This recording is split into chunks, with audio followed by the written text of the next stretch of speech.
बिस्मिल्लाहिर्रहमानिर्रहीम। आज मैं ज़हनी तौर पर थोड़ा सा मुतमईन भी हूँ और किसी हद तक मैं ये समझ रहा हूँ कि हमारा जो पहला 5% to 10% का काम है वो शायद कंप्लीट हो चुका है। आज हम टाइप्स ऑफ हैंड के अंदर पाम सीरीज़ के हवाले से आखिरी टाइप को डिस्कस करेंगे और ये टाइप जो है वो हमारे सामने कंपोजिट हैंड की सूरत में आती है। हम ये देखेंगे कि कंपोजिट हैंड की कौन सी ट्रेड्स हैं और किस तरह से हम किसी भी कंपोजिट हैंड के स्ट्रक्चर को इंटरप्रेट करते हैं। वीडियो की तरफ जाने से पहले मैं आपसे ये रिक्वेस्ट करूंगा कि अगर कोई क्वेश्चन आपके ज़हन में हो तो आप मेरे व्हाट्सएप नंबर पे मुझसे कांटेक्ट करें। इंशाल्लाह आपको मुकम्मल जवाब दिया जाएगा, आपके ज़हन के अंदर आने वाली क्यूरीज को क्लियर किया जाएगा। आप इस चैनल को सब्सक्राइब करें, बेल आइकन पर बटन पर ज़रूर प्रेस करें ताकि मेरी हौसला अफजाई होती रहे और ये नॉलेज से आप काइंडली इन वीडियोस को लें। तो आए हम चलते हैं कंपोजिट हैंड की तरफ कि कंपोजिट हैंड क्या है और कैसे हम उसको स्टडी करेंगे। आज हम अपनी टाइप्स ऑफ हैंड की आखिरी किस्म की तरफ जा रहे हैं। आपके सामने जो बोर्ड के ऊपर हाथ बना हुआ है ये कंपोजिट हैंड कहलाता है। ये हाथ आम तौर पर इंतहाई कम्प्लेक्स किस्म की पर्सनैलिटीज़ को ज़ाहिर करता है और अगर ख़ास तौर पर एक चीज़ जो मैं यहाँ पर मेंशन करना चाहूँगा वो ये है कि अगर अंगूठा जो इस हाथ के साथ लगा हुआ है वो थोड़ा सा कर्व की सूरत में अगर वो यहाँ पर लगा हुआ होगा तो उस सूरत में हम जो है वो इस चीज़ को इंडिकेट करेंगे कि this one is like this. To some extent I am going to draw again कि ये थोड़ा सा यहाँ से अगर अंगूठा जो है वो बाकायदा तौर पर एक कर्व देता हुआ नज़र आ रहा है और फिर ये हथेली के साथ जो वो अटैच हुआ हुआ है, तो ये जो कर्व यहाँ से आ रही है इसका थोड़ा सा एक बोनी स्ट्रक्चर सा निकला हुआ नज़र आ रहा है। अगर हम इस चीज़ को देखें तो ये लोग इंतहाई प्रैक्टिकल और कामयाब लोग जो है वो कहलाते हैं। आम तौर पर ये हाथ इस बाहर इस एज की वजह से इंतहाई फ्लेक्सिबल जो हमें नज़र आता है और वो मुख्तलिफ़ हालात में एडजस्ट होने की एबिलिटी भी रखता है और यही उसकी इंटेलिजेंस जो है वो तस्वर की जाती है। आम तौर पर अगर आप इस हाथ को ओवरऑल देखें तो इसके अंदर जो उभार हैं वो भी एक ख़ास किस्म के झुकाव को इंडिकेट करते हैं। ये लोग ज़िंदगी के प्लेजर्स को एंजॉय करना जानते हैं। ये लोग ये जानते हैं, समझते हैं कि किस तरह से हम बेहतर तौर पर अपनी लाइफ को गुजार सकते हैं और लाइफ की छोटी छोटी बातों में मज़ा कैसे लिया जा सकता है, ये इन लोगों के अंदर ये एबिलिटी मौजूद होती है। प्रैक्टिकल अगर पाम हो तो उसमें हमें इन जो फिंगर्स हैं उनकी अप्रोच भी इंतहाई डिफरेंट जो नज़र आती है। हम इसको कंपोजिट इसलिए कहते हैं कि इसके अंदर आम तौर पर अगर आप गौर करें तो ये उंगलियों की शेप निस्बतन मुख्तलिफ हमें नज़र आ रही है। Even tips of the finger भी मैंने आप देखें मुख्तलिफ अंदाज में बनाई हैं जो इस चीज़ को इंडिकेट कर रही हैं कि एक हाथ ऐसा है जिसके अंदर डिफरेंट हाथ के ट्रेड्स जो हैं वो मौजूद हैं। आपने जब इस हाथ को स्टडी करना है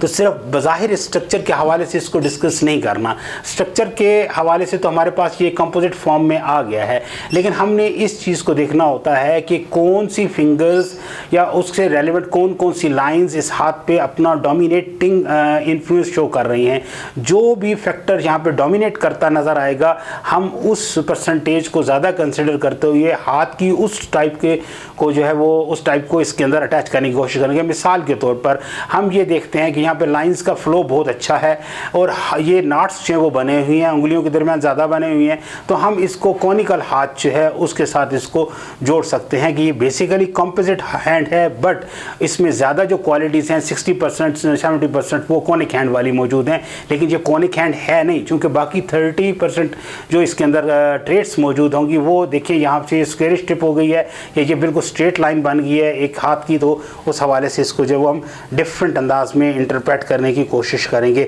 आम तौर पर ये लोग जो होते हैं ये अपने इंडिविजुअल मेरिट्स को बहुत ज़्यादा अहमियत देते हैं कि ये समझते हैं कि हमारे जो अंदर गॉड गिफ्टेड पोटेंशियल है वो बुनियादी तौर पर एक क्राइटेरिया या स्टैंडर्ड बनना चाहिए हमारे काम के लिए, हम साबित कर सकें कि हम अहल हैं किसी भी काम को बेहतर तौर पर करने के हवाले से। इंतहाई अडाप्टेबल लोग होते हैं, फ्लेक्सिबल लोग होते हैं, वर्सटाइल लोग होते हैं और आम तौर पर इनमें जजिंग एबिलिटीज़ जो है वो बहुत ज़्यादा पावरफुल होती है, यानी दे कैन जज the things well, so that's why they are able to enjoy the life in a better way as compare to the other people having the other type of hand, जिन लोगों के पास दूसरा setup बना होता है या हाथ के दूसरा जो है वो एक टाइप जो है वो उनकी मौजूद होती है। ये जो हाथ मैंने आपके सामने बनाया है, इसमें एक चीज़ आपने देखी होगी, ये ज़रूरी नहीं है कि इस हाथ के रेफरेंस में हम इसे देखें, मुख्तलिफ हाथों में भी ये चीज़ें मौजूद हो सकती हैं। अगर आप देखें तो मैंने बेस पर, यानी ये हथेली के जहाँ ख़त्म हो रही है उसके बाद जैसे ही बाजू शुरू होता है तो इस बाजू के ऊपर मैंने 3 जो है वो लाइंस जो है वो आपको बताई हैं। ये लाइंस तकरीबन यहाँ इस तरह से कंप्लीट भी बनी होती हैं और बाज़ औक़ात ये ब्रोकन हालत में भी होती हैं, बाज़ औक़ात ये डबल होती हैं, तो हम इन चीज़ों को जो इंडिकेट करते हैं। सबसे ऊपर वाली लाइन जो है वो हमें हेल्थ के मुतालिक बता रही होती है। अगर ये लाइन जो है वो हथेली पे मुकम्मल सही तौर पर बनी हुई है तो हम ये कहेंगे कि एक बंदा जो है वो हेल्थी है। लेकिन अगर यही लाइन जो है इसके अंदर कोई जजीरे वगैरह आ जाए बने हुए तो हम ये कह सकते हैं कि बीमारियां मौजूद हैं, या ये लाइन जो है वो ब्रोकन फॉर्म में जो है वो मौजूद है, तो उस सूरत में बीमारियों की इंडिकेशन जो है वो हमारे सामने आएगी। यही चीज़ हम दूसरी ट्रेट के अंदर देखते हैं, वेल्थ में भी। अगर वो कंप्लीट बनी हुई है तो इंसान जो है उसके अंदर वेल्थ जो है वो मौजूद होगी और वो उसके लाइफ में वो प्रैक्टिकली कोई भी चीज़ जब परफॉर्म करेगा तो उसको उसका मुआवजा मुकम्मल तौर पर या बेहतर तौर पर रिटर्न हो जाएगा। उसके बाद हैप्पीनेस हमारे सामने आती है, तो हैप्पीनेस में भी हमारे पास डिफरेंट जो है वो जहाँ 3 किस्म के वो बनते हैं। अगर वेल्थ के जो सेटअप है उसमें यहाँ पर जजीरे आ जाएँ या लाइन टूट जाए तो दौलत होने के बावजूद आपके पास स्टोर नहीं करेगी, वो ज़ाया होना शुरू हो जाएगी। तो अल्टीमेटली वो एक नुकसान या लास्ट की अलामत जो है वो होती है। Same is the condition with happiness. आपकी लाइफ के अंदर हैप्पीनेस जो है वो अगर तो लाइंस मौजूद हैं फिर तो बिल्कुल ठीक है, अगर लाइन मुकम्मल तौर पर एब्सेंट है तब भी ये हाथ ठीक तस्वर किया जाएगा, यानी ये लाइंस इस जिस जगह पे कोई लाइन मौजूद नहीं है तब भी हैप्पीनेस, वेल्थ और हेल्थ का तस्वर जो है मौजूद रहेगा। लेकिन अगर है और मुकम्मल नहीं है, टूटा हुआ है या जजीरे के साथ वो चीज़ें मौजूद हैं तो वो चीज़ें जो है वो फिर ख़राबी की अलामत होंगी। लास्ट 2 जो साइंस मैंने आपको यहाँ पर बताए हैं, यानी 2 और 3 जो है ये बुनियादी तौर पर नेगेटिव हैं और 1 जो है वो पॉजिटिव सेंस में मौजूद है। हाँ, अगर कोई सिस्टर लाइन इसकी बनती है और वो सिस्टर लाइन जहाँ पर इस तरह से असर करती है कि सपोज़ मैं ये नीले जो है वो पेन के साथ यहाँ पर एक सिस्टर लाइन बनाता हूँ, तो ये जो सिस्टर लाइन इसके साथ चल रही है, ये सिस्टर लाइन नीचे से आती है जो इसको मेन लाइन को सपोर्ट करती हुई नज़र आ रही है, तो ये एक पॉजिटिव साइन होता है, ये एक प्रोडक्टिव साइन होता है। आम तौर पर ये रुकती नहीं है, ये आम तौर पर बनती चली जाती है, लेकिन ये निस्बतन थिन होती है, ये निस्बतन थिन होती है, कभी ये हल्की बनी होती है। ये जो होती है ये डार्कर बनी होती है, ये मेन होती है, तो लिहाजा ये डार्क नज़र जो है वो आ रही होती है। और हम ये जो सिस्टर लाइन है ये इसको मेन सपोर्टिंग करती नज़र आती है। बाज़ औक़ात सिस्टर लाइन अगर टूटी हुई हो तो वो इसकी इंटेंसिटी या शिद्दत को कम कर रही होती है, तो ये चीज़ भी आपने इंडिकेट का, बाज़ हाथों पर हमें ये चीज़ें मिल जाती हैं, हम उसको देखते रहते हैं, तो उस हवाले से हम इनको डिस्कस जो है वो करते हैं। आज हमारे पास जो 9 इकसाम हैं हाथ की वो कंप्लीट हो गई हैं। हमने प्राइमरी हैंड सबसे पहले जो है उसको डिस्कस किया था, उसके बाद हमने जो हाथ डिस्कस यानी एलिमेंट्री हाथ या प्राइमरी हैंड हमारा पहला था, दूसरा हमारे पास यूज़फुल और स्क्वेयरिश हैंड था जो मैंने आपको बताया था, जिसकी उंगलियां और हथेली दोनों स्क्वायर होती हैं और उनकी क्या ट्रेड्स होती हैं। तीसरा हमारे पास जो हाथ आया था वो एलिमेंट्री हाथ आया था, एनर्जेटिक हाथ आया था, और एनर्जेटिक हाथ जो है उसकी मैंने आपको ये एबिलिटीज़ बताई थी कि वो ज़्यादा फिजिकल एक्टिविटीज़ में इन्वॉल्व होते हैं, they have a less spiritual tendencies, उनके अंदर स्पिरिचुअल टेंडेंसीज कम होते हैं, they are energetic, they want to do something in the society to build up their जो है वो कैरियर, और वो इस हवाले से वो इंपॉर्टेंट है। चौथा हमारे पास फिलोसॉफिक हैंड था, पांचवा हमारे पास डायनेमिक हैंड था, छठा हमारे पास प्रैक्टिकल हैंड आ गया था, सातवां हमारे पास जो है वो कॉनिक हैंड है, जिसे हमने डिस्कस किया था कि जो मैंने अपना हाथ भी जिसमें आपको दिखाया था कि मेरे हाथ की शेप भी कॉनिक हाथ से मिलती जुलती है।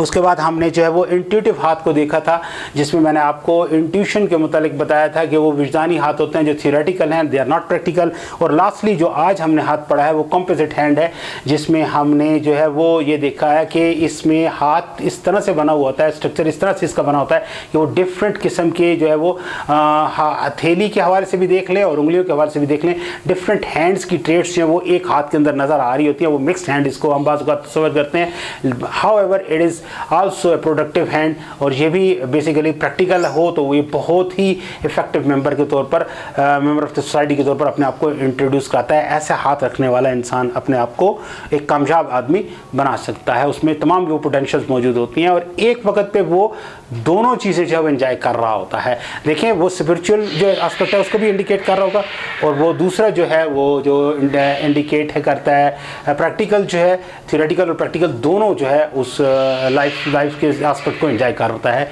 तो ये यहाँ पर हमारे पास कंपोजिट फॉर्म में ये हाथ मौजूद है। अगर इस हाथ से मुतल्लिक जो आपने टाइप्स पढ़ी हैं आपके जहन में किसी किस्म का कोई क्वेश्चन हो, एज़ यूजुअल मैं हर वीडियो के एंड पे आपको बताता हूँ, मेरा नंबर नीचे आ रहा है, आप मुझसे कांटेक्ट कर सकते हैं और आपको आपके जहनों में आने वाले सवालात का मैं जवाब जो है वो आपको आपके सेटिस्फेक्शन के लेवल तक देने की कोशिश करूँगा। और मैं आपसे लास्ट टाइम भी ये बात की थी कि आपका सवाल पूछना ना सिर्फ मेरे लिए इन्फॉर्मेटिव हो सकता है, बल्कि मेरे लिए ज़्यादा खुशी का बायस होगा कि आप ना सिर्फ मेरे चैनल को देख रहे हैं बल्कि you are trying to learn something from my lectures. जो मेरा मेन मकसद है कि आप सिर्फ इस चीज़ को इस पर्सपेक्टिव में, फ़न के पर्सपेक्टिव में मत लें। जैसे हम आगे जाएंगे तो आपको ज़्यादा वाज़ेह पता चलेगा कि ये कितना इफ़ेक्टिव नॉलेज है जो किसी भी इंसान की ज़िंदगी में उसको बेहतर अंदाज में गुजारने में गाइडलाइन जो है वो प्रोवाइड कर सकता है। Thank you very much.